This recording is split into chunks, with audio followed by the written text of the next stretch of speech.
Deep Talk kembali menyapa Anda. Episode kali ini kami akan mengajak Anda berkenalan dengan sosok penyanyi keroncong muda Eva Arifah. Bagaimana suka duka menjadi seorang penyanyi keroncong dan apa yang membuat kecintaan tumbuh terhadap musik klasik tersebut? Simak cerita selengkapnya selama 30 menit ke depan. Bersama saya Gita Rahma dalam Deep Talk, obrolan mendalam, tambah ilmu, tambah wawasan.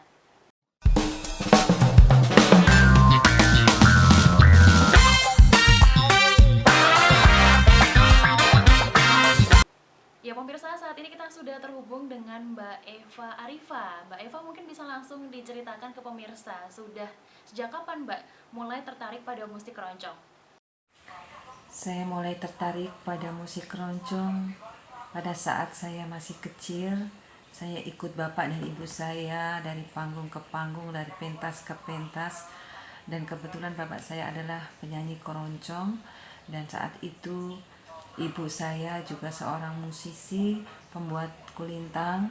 Jadi ibu mengiringi bapak saya sendiri dengan musik kulintang dan bapak bernyanyi dengan lagu keroncong.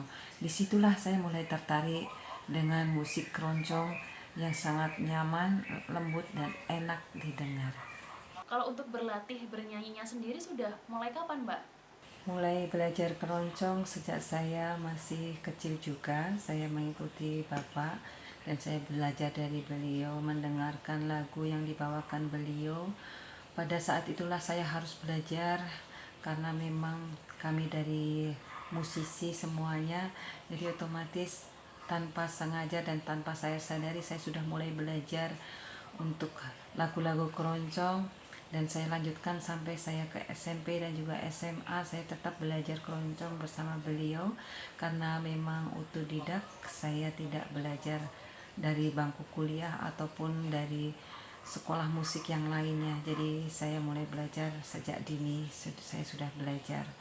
Oke, Mbak Eva ini belajar musik keroncong ini dari mana Mbak? Atau mungkin mengikuti pelatihan atau belajar dari siapa gitu?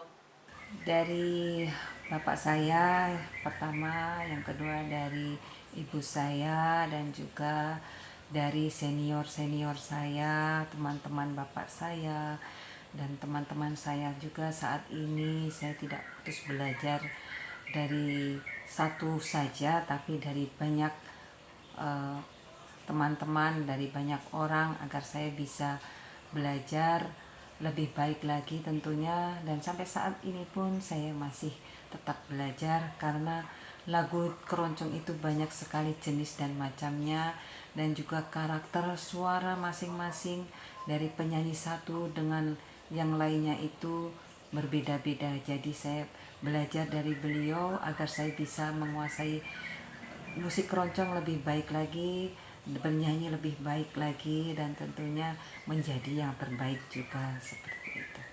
Untuk bisa mahir sampai sekarang Mbak dan punya jam terbang yang cukup tinggi nih, manggung di mana-mana, butuh berapa lama Mbak waktu untuk berlatih bernyanyi keroncong?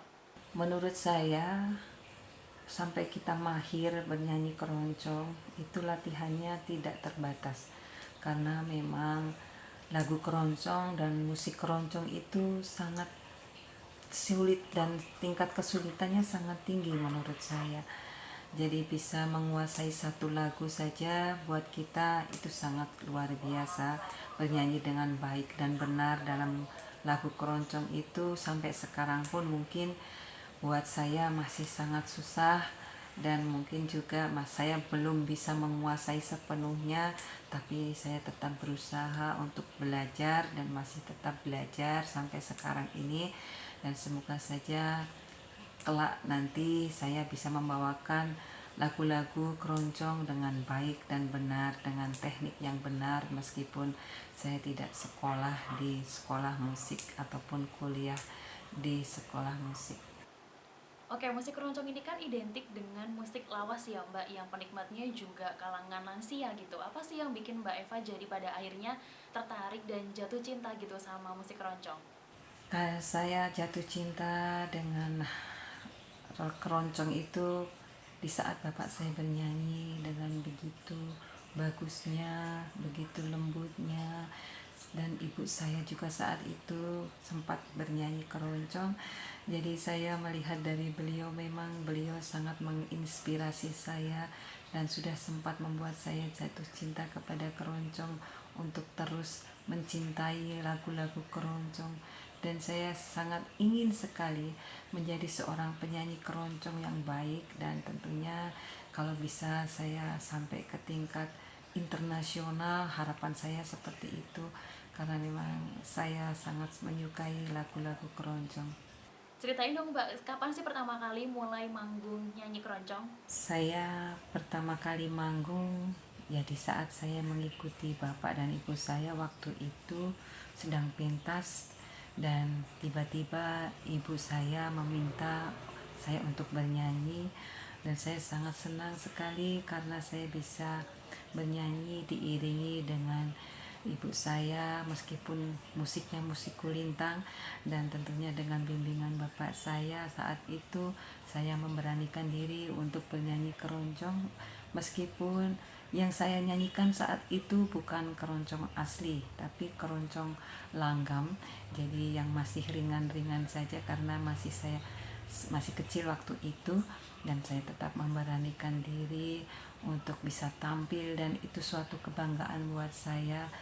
Kalau dari keluarga sendiri, gimana Mbak dukungannya ke Mbak Eva terhadap pilihannya Mbak Eva yang memilih untuk menjadi penyanyi keroncong? Dukungan keluarga saya semuanya sampai saat ini, detik ini sangat luar biasa.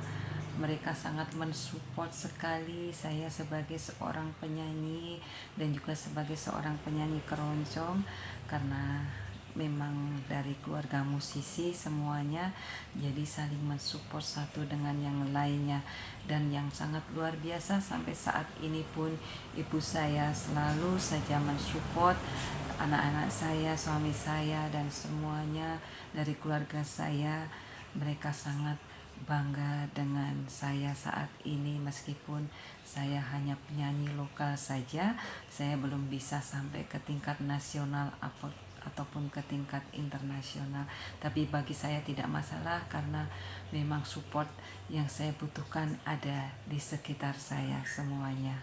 Ya pemirsa, usai jeda kita masih akan kembali ngobrol dengan Mbak Eva Arifa tentang musik keroncong. Tetaplah bersama kami dalam Deep Talk, obrolan mendalam, tambah ilmu, tambah wawasan.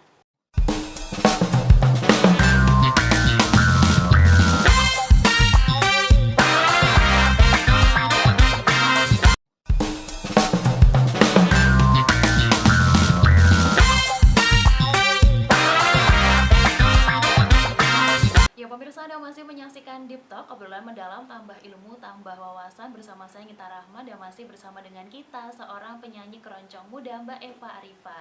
Oke Mbak, ngomongin soal nyanyi keroncong gitu, pasti Mbak Eva kan punya sosok nih yang jadi inspirasi atau idola. Nah, siapa Mbak penyanyi keroncong idolanya Mbak Eva? Yang menjadi inspirasi saya dalam bermusik dan bernyanyi keroncong itu banyak ya, sebenarnya bukan hanya satu, tapi salah satu di antaranya selain bapak dan ibu saya adalah Hettikus Endang. Beliau dengan suara merdunya, suara yang melengking, saya sangat menyukai suara beliau, dan itu menginspirasi saya dengan lagu-lagu beliau yang beliau bawakan sangat indah sekali. Tentunya masih banyak lagi yang lain yang menginspirasi saya, seperti Toto Salmon dan juga Tuti Setia. Semua lagu-lagunya bagus-bagus, dan juga yang lain para senior-senior saya. Tentunya saya tetap berterima kasih sekali kepada senior-senior saya yang sudah membimbing saya sampai sekarang. Selain suara yang merdu, apa aja sih Mbak yang mungkin harus disiapkan atau dimiliki untuk bisa menjadi seorang penyanyi keroncong? Menjadi penyanyi keroncong itu yang harus disiapkan selain suara yang merdu adalah teknik dasar vokal yang baik, dan juga nafas yang panjang, karena dibutuhkan dalam bernyanyi keroncong itu nafas yang panjang, dan juga sampai ke nada-nada yang tinggi tentunya. Dan masih ada lagi beberapa, seperti halnya ada cengkok yang harus kita kuasai, ada juga gregel, dan juga ada lagi embat, ada lagi agak gandul. Jadi dalam bernyanyi keroncong itu memang agak gandul begitu ya, tidak seperti jenis musik-musik yang lain, karena memang keroncong itu speknya agak lumayan sulit dan susah, dengan nafas yang panjang dan nada yang tinggi, harus mempunyai cengkok yang bagus dan juga gandul, agak gandul gitu. Jadi bukan, iramanya itu agak gandul seperti itu, bukan seperti lagu-lagu yang lain yang pas sekali pada titik-titik tertentu. Oke, musik keroncong ini kan klasik ya Mbak ya. Kalau dari Mbak Eva sendiri, kesulitan apa Mbak yang Mbak Eva rasakan selama mungkin berlatih atau mungkin selama manggung, mungkin ada kesulitan Mbak dalam bernyanyi keroncong ini? Kesulitan yang saya hadapi saat bernyanyi keroncong tentunya pada saat saya belum menguasai lagunya, tapi saya harus menyanyikannya. Saya rasa itu akan terjadi pada semua penyanyi, di mana harus membawakan sebuah lagu dan kita belum menguasai. Bahkan pada saat itu kita bisa grogi mendadak dan juga bisa sangat-sangat luar biasa nervous ya, dan tangan kita sampai bisa berkeringat. Seperti itu yang saya rasakan saat saya menemui kesulitan dalam bernyanyi keroncong, di saat saya belum begitu menguasainya. Oke, Mbak Eva mungkin bisa praktek Mbak nyanyi gitu untuk pemirsa di rumah. Hanya Engkau, surya untuk penghidupanku, menerangi ke seluruh kalbu. Oh, betapa kau riang-riang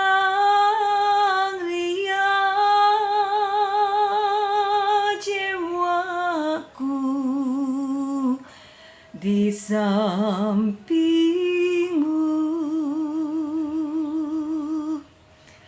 Hanya Engkau tujuanku satu. Kalau ngomongin soal lagu keroncong nih Mbak, ada berapa jenis nih Mbak lagu di dalam genre musik keroncong ini, dan perbedaannya apa aja dari setiap jenis-jenisnya itu? Dalam musik keroncong itu ada beberapa jenis, di antaranya ada keroncong asli dan juga ada langgam keroncong, ada juga stambul, dan juga ada ekstra atau keroncong jenaka.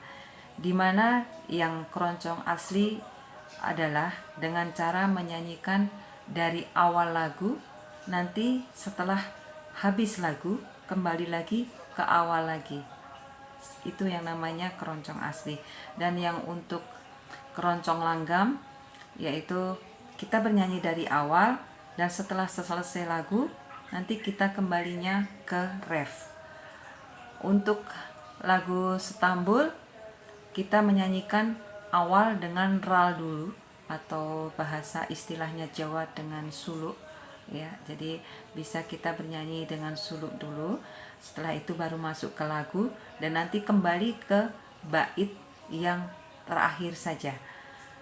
Dan untuk ekstra yaitu yang lagu-lagu seperti lagu pop Indonesia atau lagu pop barat, atau bisa jadi lagu dangdut ataupun juga lagu campur sari, tapi dalam kemasan musik-musik keroncong, tetap dengan musik keroncong, dan kita bisa bernyanyi lagu apa saja dengan musik keroncong. Itu adalah yang namanya ekstra.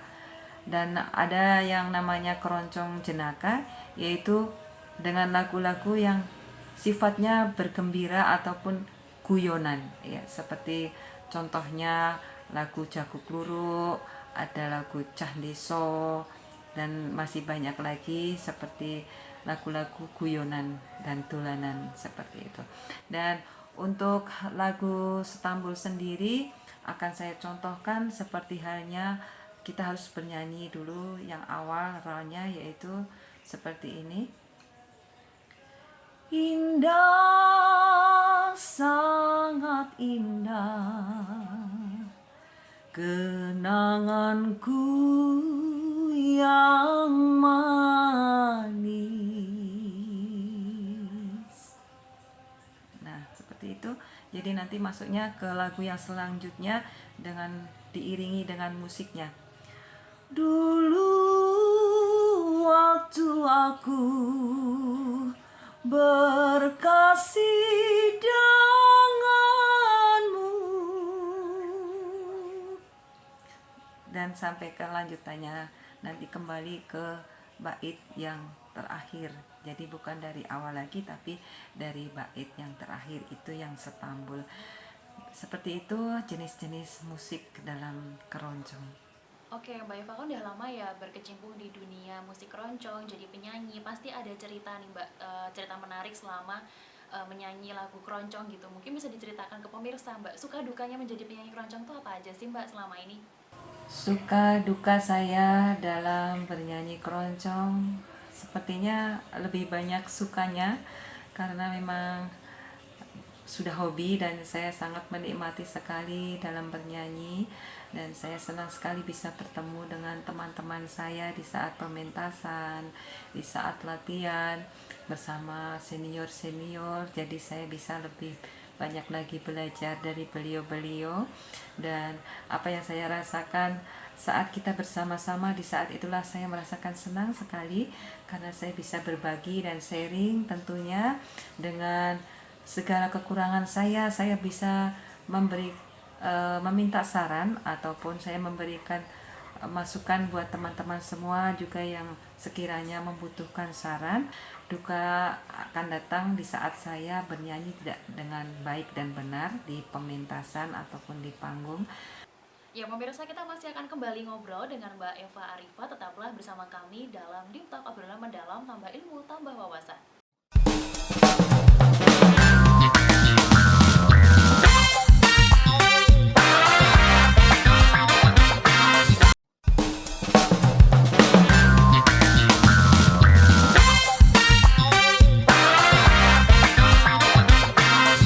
Pemirsa, terima kasih Anda masih menyaksikan Deep Talk, obrolan mendalam, tambah ilmu, tambah wawasan bersama saya Gita Rahma, dan masih bersama kita Mbak Eva Arifah, seorang penyanyi keroncong muda. Oke Mbak Eva, kalau dari sudut pandangnya Mbak Eva nih, gimana sih Mbak saat ini ketertarikan anak muda terhadap musik keroncong? Untuk saat ini ketertarikan muda-mudi para remaja pada musik keroncong menurut saya sudah sangat bagus dan sangat maju, karena bisa kita lihat di beberapa media sosial penayangan pementasan dari muda-mudi yang membawakan lagu-lagu keroncong, meskipun belum lagu asli keroncong masih sangat minimal dan masih kepada lagu-lagu yang ekstra ataupun yang lagu-lagu pop dikeroncongkan, lagu dangdut dikeroncongkan, tapi sudah sangat maju dan lumayan bagus, lumayan baik.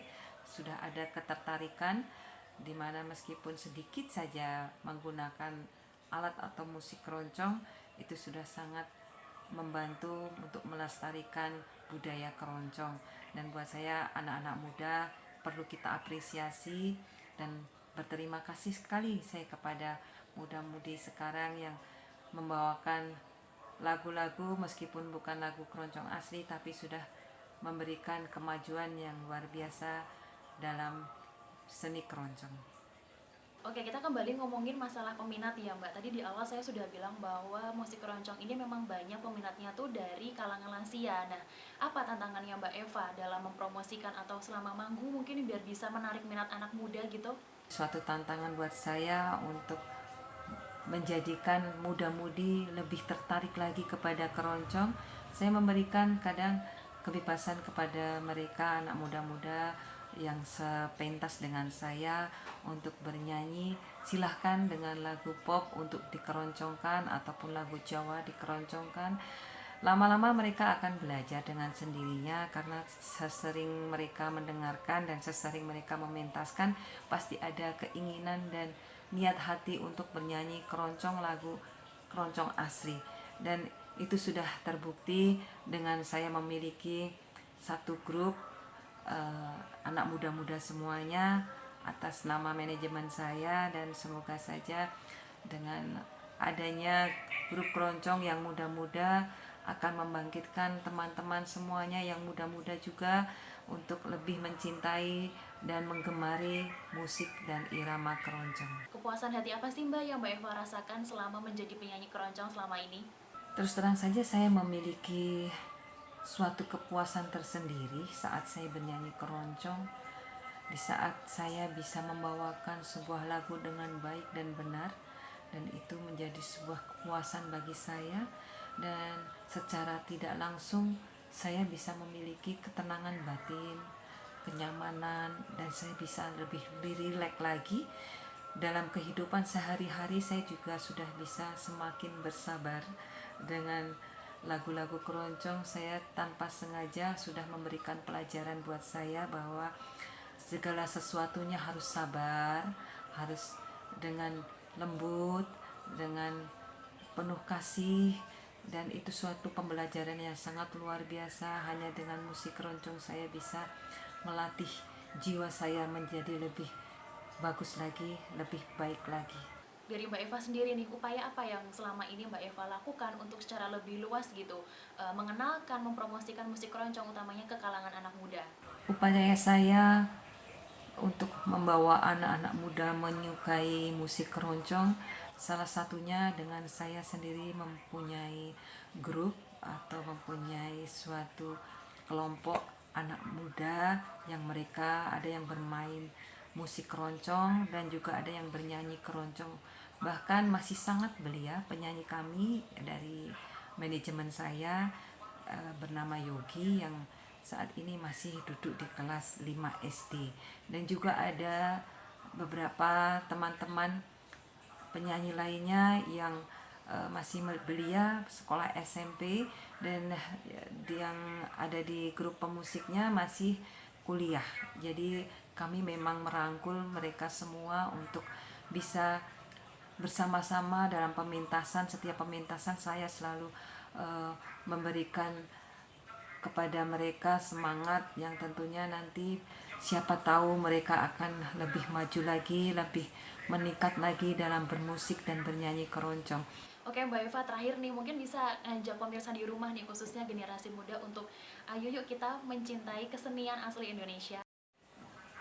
Marilah teman-teman remaja, muda-mudi, dan juga yang masih belia untuk tetap mencintai, merawat, dan menjaga, melestarikan musik keroncong agar tidak tergerus oleh zaman dan tidak diakui oleh bangsa lain. Seperti saat ini sudah banyak sekali turis-turis yang bernyanyi, belajar musik keroncong. Mereka ada yang membawakan alat-alat keroncong, ada yang bernyanyi keroncong lebih baik daripada kita semua. Untuk itu jangan patah semangat, tetap semangat dan tetap belajar, tetap menjadi yang terbaik dalam segala hal, dan kita majukan bersama-sama musik keroncong. Pemirsa 30 menit sudah, Deep Talk menemani Anda menyimak cerita Mbak Eva Arifa, sosok penyanyi keroncong muda yang konsisten melestarikan kesenian melalui lantunan musik keroncong. Kini saatnya saya Anggita Rahma beserta seluruh kerabat kerja yang bertugas pamit undur diri. Terima kasih atas kebersamaan Anda. Wassalamualaikum warahmatullahi wabarakatuh. Sampai jumpa.